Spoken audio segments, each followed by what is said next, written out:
And a very happy Thanksgiving to all of you out there. I'm sure a lot of the Chase family is watching, and I know who all of you are now.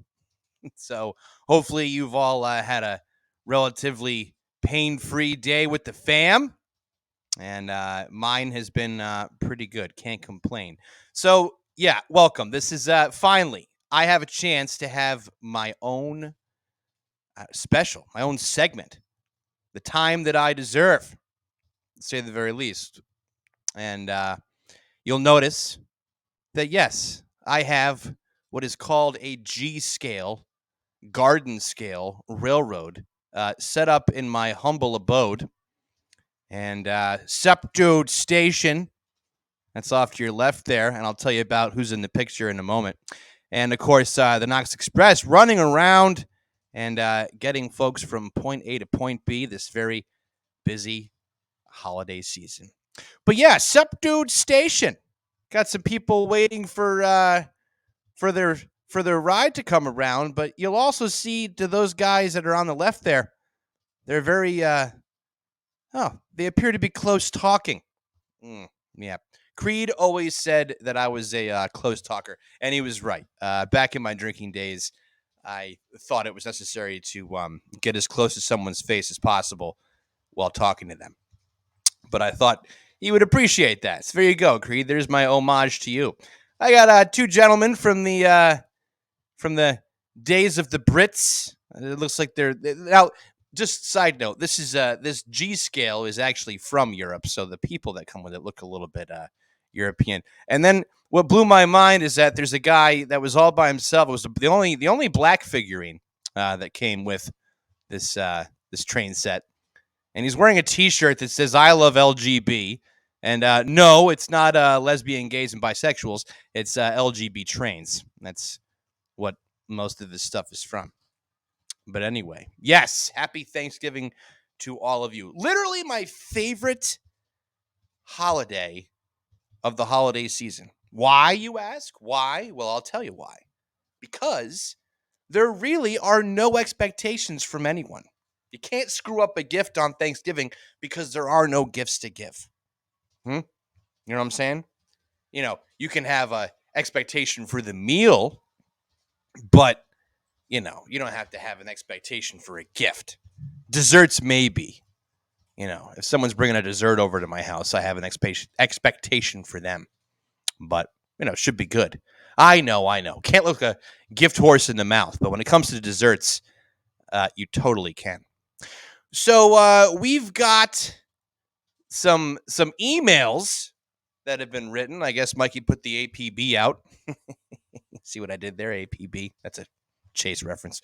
Anyway, for some mailbag, some special Thanksgiving Knox edition mailbag. So here we go. Let's see here. This is from Cobra, and it says, Knox, how can I meet local of age ladies, dude? How can I meet local of age ladies, dude? I have no game, and I am on a 4-year slump. Oh, Cobra, I tell you what, those slump. I'm going to answer this in two ways, okay? Because really we have two things that are going on here. One is you want to make sure that you're meeting of-age ladies, and two is you want to bust the slump. The slump buster is hands down what's going to send you off out of this. It's like it's kind of like when your tire gets stuck in a rut, you know, and you gotta roll the car back and forth, roll it back and forth. Well, the slump, you want to roll out of that slump, right? So what I would do if I were you is give a try to some of those dating sites. No, I'm just kidding. You know what the problem with dating sites is? That everybody lies on dating sites. Any of these apps, basically on social media, any of it. I cannot stand whatsoever filters. Those filters are what's going to get you in trouble. That's how you land yourself with someone who might not be of age, because they got that filter on, makes them look older. But anyway, get out there and meet some people in person. You know where I meet them? Everywhere. Camping, driving around. I don't drink anymore, But sometimes I'll go out to the bar. Since I quit drinking, I've gone to the bar and I haven't actually picked anyone up. It's not really drunk women are annoying. Not all that attractive to me. Not a huge fan of drunk women. But so I would get out and just meet some people and for your first one, lower the standards a little bit. Unless you want a dime for a slump buster, but typically the slump buster's not really all that attractive. They don't have to be. Mine was. I had a slump buster. We all heard about her. Can't mention her name again due to legal reasons, because I talked about it last time and got a little bit of trouble. No, not legal trouble. Anyway, so yeah, Cobra, get out there. I would say just meet some people wherever you can. Activities. Get out and volunteer. Meet somebody that's got like interests, right? Yeah.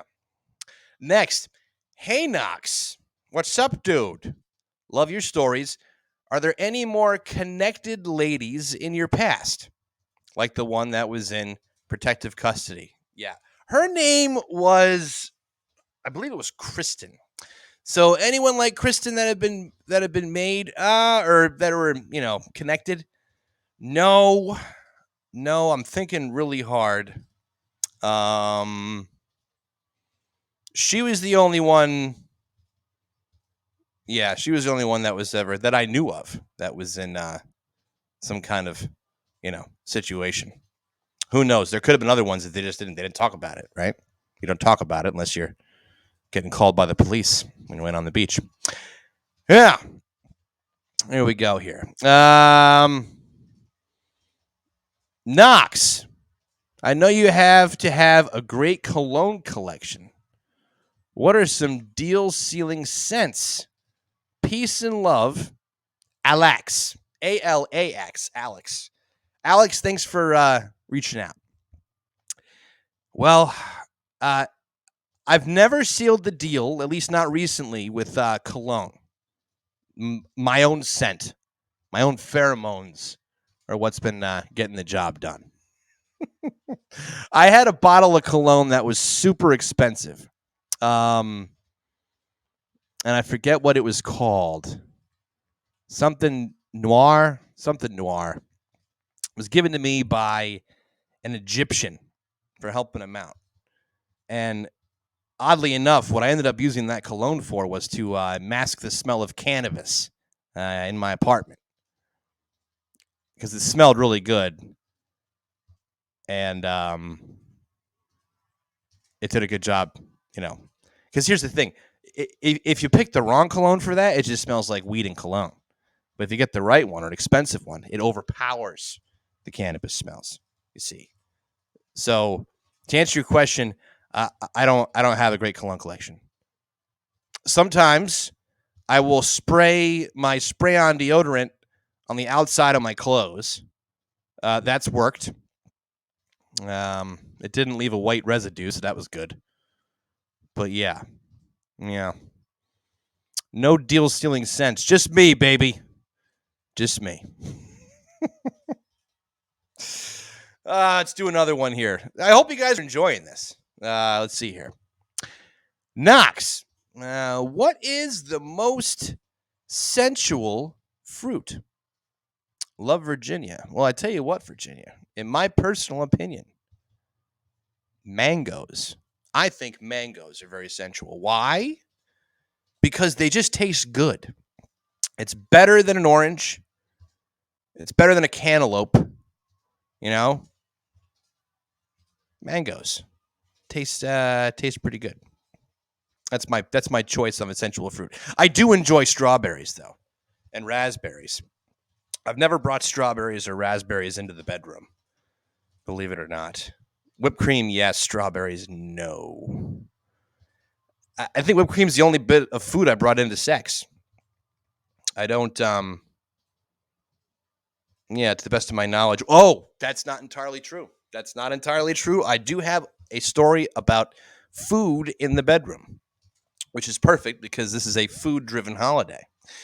Back in my drinking days, I went home with this lady. We were extremely intoxicated. And as you know, you often get home, you'll eat just about anything, you know. So I decided on bagel bites, and I love bagel bites. Love them. Pizza in the morning, pizza in the evening, pizza at supper time. When pizza's on a bagel, you can eat pizza anytime. Bagel bites.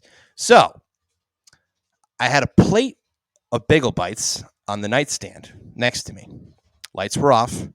We were doing our thing, you know, all fours. And the smell was getting to me. So I decided to eat the first one. So I popped it in my mouth and I kept going and I was eating and she couldn't hear me because she was too busy, telling me how good of a time she was having. And so I decided to go for a second bagel bite. And this one dripped a little bit of pizza sauce onto the small of her back. And she noticed that. And she said, "What was that?" And like a fool, I said, "Nothing." And she said, "Are you eating?" And I was eating. And she was really offended that I would do that. There was no save for that. I couldn't just suddenly introduce bagel bites into our lovemaking. That wasn't going to work. So that's how that turned out. Bagel bites. How about you guys? Are you big on food in the bedroom? Let us know at mailbag at cbradioshow.com. Or what is it? CBShow email at Gmail? CBShow email at gmail.com. I think Mike will probably get on me for that at the end. I'll have to, I don't know, say it again the right way. Who knows? Hope you guys are enjoying my railway here, by the way. It does go behind the couch and behind that console right there. And my plan is actually to have a real tree. This fake tree is there because, well, it's before Christmas, before December. But I'll go out and I'll cut myself down a real one. This is just a placeholder, if you will. It's going to hold its place. Mm-hmm. I'm a naturalist. I'm not a fan of fake trees. Some people are super allergic or either can't afford a tree or they just don't, whatever. It's fine. You do you. But for me, it's all about the real tree. You know why? It's the smell in the house. I love the smell of a real Christmas tree in the house. There's nothing better. Nothing better. Also, hack tip, a Christmas tree hack. Go down, if you do get a Christmas tree, because one of the biggest things is keeping these things watered and happy and fed through the holiday season. Go down and get yourself some river water. River water will have the nutrients and the minerals that is needed by the tree to survive better. So that is what I'm going to do. I'm going to go down to the river and I'm going to grab as much river water as I can. Well, that's not true. I'll probably get like 5 or 6 gallons of it, and I'll set it up, and I'll have river water this year. My tree dried out something fierce last year. It was awful. Awful. Lucky it didn't burn down the place. Those lights get warm, They get warm. You can see there's the table where I am usually sitting for the show. But today I'm on the couch because I've got a garden scale railroad set up in my apartment. And I'm sorry, but that thing is awesome. I mean, look at this. You can even see the train go by. Let's see here. It's coming down. I'll slow it down for the just for the view in front of the station. There we go. Coming into the picture right about now. Yeah, it's got my phone on the front of it. I know. Look at this guy. There's even a guy. See the guy inside the train? Sup, dude? Look at that. Look at that. See him there? Look at that. Whoop. Oh, man. Come on. You guys all wish that you had a garden scale railroad. Hello, children. What was here about Tree Fitty? Anyway, I have all these knickknacks. It was nice to be able to put them out for once. So I've got them around the train. But yeah, you all wish you had a train like this in your house. And yes, I do have it drive things to myself, like seltzers and edibles. You know, good times. All right, let's see here. One more letter for the evening. And it says, Knox, first off, stay strong. You're my favorite person on the channel. Well, thank you. Those other three are jelly of your Playboy lifestyle. They might be. Can you please tell us more about the snowshoe story? What did the handyman do with them? I have to know. Lots of love and respect. Our guy, thank you so much, and happy Thanksgiving to you, sir. So, yeah, these, which Creed so rudely shut me down the other day, because he's heard the story a million times, so it's like, whatever. But for real, these snowshoes, they're tubs made in Vermont. They were given to me for Christmas when I was in 8th grade. And I don't have a lot of things from my childhood, but I do. These snowshoes have traveled with me since I left the house. So they went to college. They went to every apartment that I've been to, I think, along the way. They were in North Carolina when Bishop and I had the studio together for the original podcast for CB Radio Show. And then, of course, they went with me up to Vermont, back to Vermont, where they were made. I was in Killington. And, yeah, I bartered them temporarily to the handyman that worked. He was the maintenance guy that worked at the lodge that I managed. And it might have been for some smoke, not going to lie. But he took them out. He used to go extreme winter camping. Now, his name was Kenny. And Kenny was like 5 feet tall. He was not a very big guy. Built like a brick shit house, though. He was a piece of iron. That guy was strong because he was a physical laborer. He worked out all the time, and he did stuff out in the woods. I don't know. He was an outdoorsman, a true New Englander, if you will. Also had some mental health issues going on, which we're not going to get into. But yeah, he was doing some extreme winter camping, and he went out on this road. If you look it up on Google Maps, it's called Wheelerville Road, and that is on the way up Killington Mountain. And he spent the winter. He was gone for like 3.5 weeks. He made himself this like shelter out of like branches and all kinds of crazy stuff, and he had a furnace, like a boiler stove that he had made that he kept warm with, and he was out doing stuff every day in the woods, surviving, and he wore those snowshoes the whole time he was out there. Now you can't see it that well, but let's see here. There is a part of the snowshoe that's right there. You can tell that it's a little discolored. It's darker right in that point. Well, he was jumping down off of a stream bed, and he broke them. Like part of the resin in the feet broke, and he repaired it with some like waxed twine and like made it strong again. I don't know. It didn't change the structural integrity of the snowshoes, but it was just cool that he was out there using them. And I eventually bought them back from him. Thank God, because I think I probably would feel terrible right now if I didn't have them, especially for what I traded them for what I bartered them off for. But times were tough.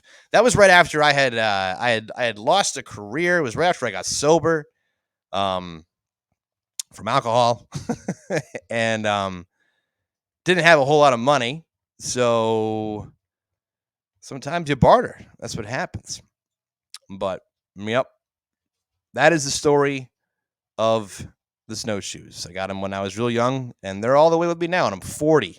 Going to be 41 in March. So They've been around for quite some time. Well, listen, hopefully you have all enjoyed the Knox segment of the Turkey Day Getaway. I hope it wasn't a letdown. hopefully you can see, you can totally see my dirty bathroom. You see that? Oh man, hold on a sec. Hold on. I didn't realize that I even had that on. Hold on. I'm reversing. Look at this. There's my bathroom. Yeah, there it is. Can't see the tub. The tub is serious in there though. Yeah. Go figure. I should turn that light off. Totally should have. Oh well, there you go. You got some bonus material there. Again, thank you so much for spending time with us today. Thank you so much for those of you who wrote in for the emails for this. Our guy, totally appreciate it. And make sure you guys keep it real this Thanksgiving. I'm going to go binge out on some TV and some apple pie and ice cream a la mode. I like my apple pie a la mode. Well, maybe an extra helping of a la mode. Anyway, happy Thanksgiving, everybody.